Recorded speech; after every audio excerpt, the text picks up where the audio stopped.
The sections are integrated seamlessly but adhere to the requested word count constraints. Enjoy. The world was at peace, or so it seemed.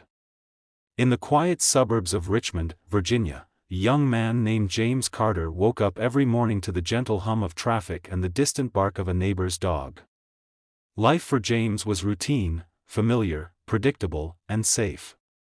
He was a college graduate who had served briefly in the army, eager to make a difference but finding himself stationed stateside through most of his enlistment.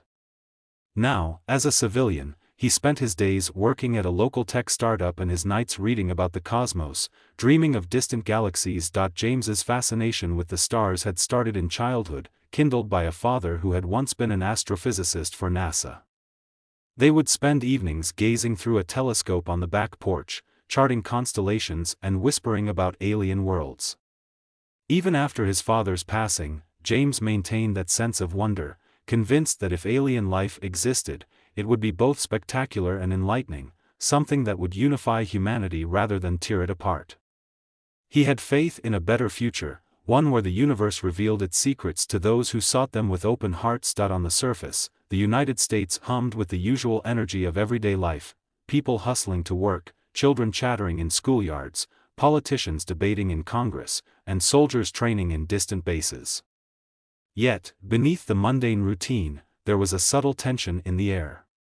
Whispers circulated about unusual signals detected by deep space observatories, rumors of unidentified craft skipping across Earth's atmosphere at impossible speeds. Conspiracy forums buzzed with talk of galactic visitors, but few took them seriously. James, with his interest in astronomy, found these rumors thrilling, though he doubted they carried much truth. He had read about false alarms before, random cosmic noise or equipment glitches. Surely, if something monumental were happening, NASA would confirm it. Right? It was a crisp autumn morning when everything changed. James, sipping coffee in his modest apartment, glanced at the TV just in time to see a breaking news bulletin: multiple glowing objects had been detected approaching Earth's orbit. The news anchor's voice trembled, oscillating between professional composure and palpable fear. Government agencies worldwide had scrambled, issuing statements that were both vague and alarming. The president addressed the nation within hours, urging calm, but the unspoken panic was clear: these were not meteors, not mere anomalies. Something was coming. James's heart pounded as he remembered the times he had fantasized about first contact, peaceful greetings, an exchange of knowledge. But the footage on the screen showed something that looked more like a vast, orchestrated invasion. These craft weren't drifting aimlessly, they were maneuvering in precise formations, descending over major cities across the globe. Military jets scrambled in the skies. Sirens wailed.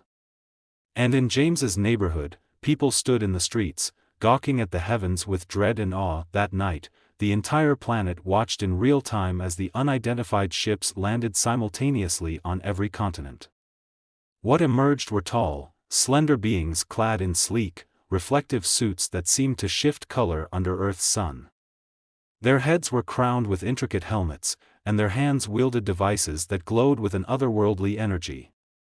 They called themselves the Goliath, emissaries from a sprawling empire known as the Galactic World, a collective of advanced civilizations bent on expanding their dominion, but the Goliath brought neither olive branches nor words of friendship. Instead, they declared Earth a new frontier under the banner of the Galactic World. Their ultimatum was chillingly direct: surrender your planet's governance. Serve our higher order. Resist, and you shall face annihilation. Overnight, Earth's calm shattered. People who had once worried about petty disputes, traffic jams, late rent, workplace gossip, now feared for their very existence.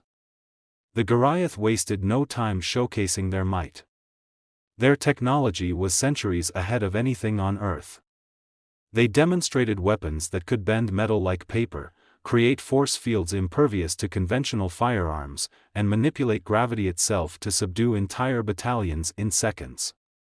Nations scrambled to respond, but the invaders seemed to anticipate every countermeasure. Within a week, global powers teetered on the edge of collapse.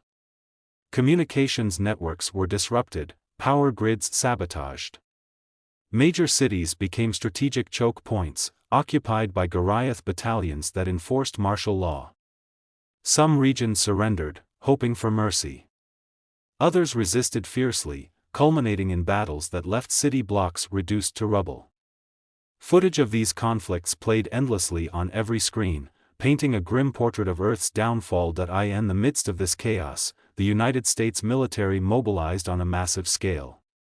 Bases across the country lit up with frantic activity, jets roaring into the sky, armored vehicles lining highways. The American soldiers who had long been trained for terrestrial warfare now found themselves on the front lines against an extraterrestrial threat. James, with his army experience, felt a surge of duty.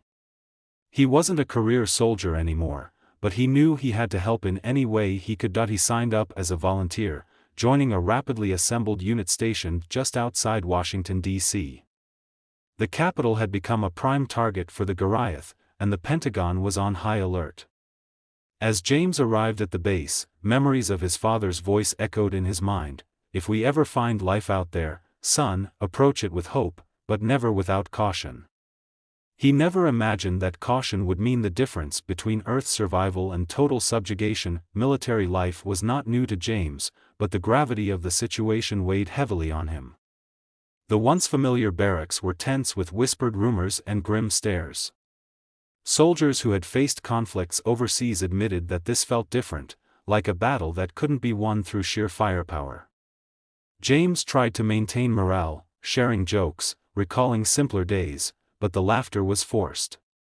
Everyone understood that the stakes were higher than ever before. Late one evening, James found himself on a makeshift observation deck, scanning the sky for any sign of the Goliath's shimmering ships. Standing beside him was Captain Sarah Mitchell, a decorated officer known for her sharp intellect and unwavering courage. She was a legend in the ranks, a strategist who had led successful missions against insurgents worldwide. Yet here she stood, gazing at the alien threat with quiet determination and a flicker of fear she tried hard to mask. "Ever seen anything like this?"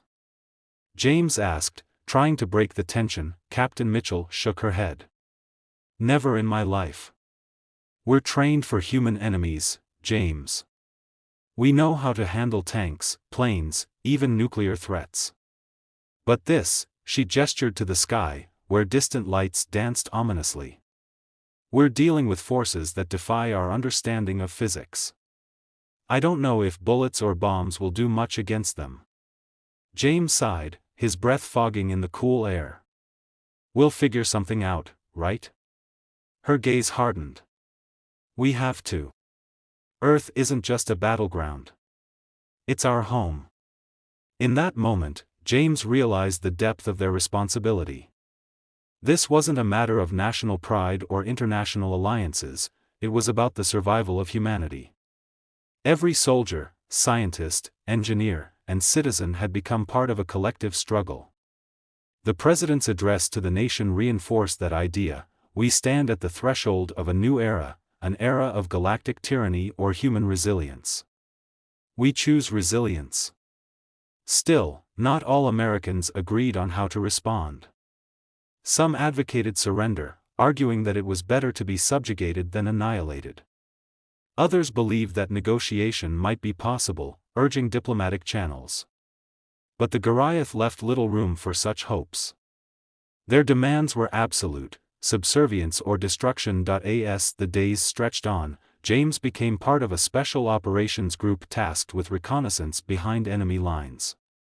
Rumor had it that the Goliath were constructing a massive energy portal in the Midwest, something that might allow reinforcements from their distant empire to flood onto Earth.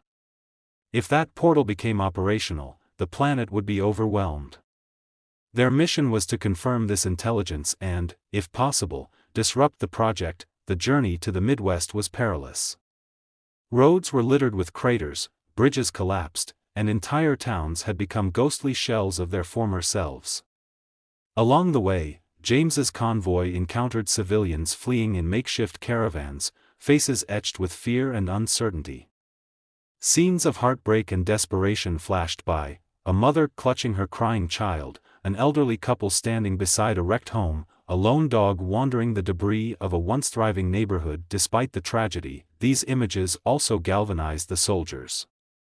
They saw firsthand what was at stake: families, children, the future of a planet. And with every mile, their resolve grew stronger. They would not abandon Earth to these invaders. They would not allow the Goliath to erase everything humanity had built and cherished. Late one night, under the cover of darkness, James's unit arrived near the reported site. Through binoculars, they observed a massive, circular structure glowing with pulsating blue light. Goliath soldiers in shimmering armor guarded the perimeter, patrolly.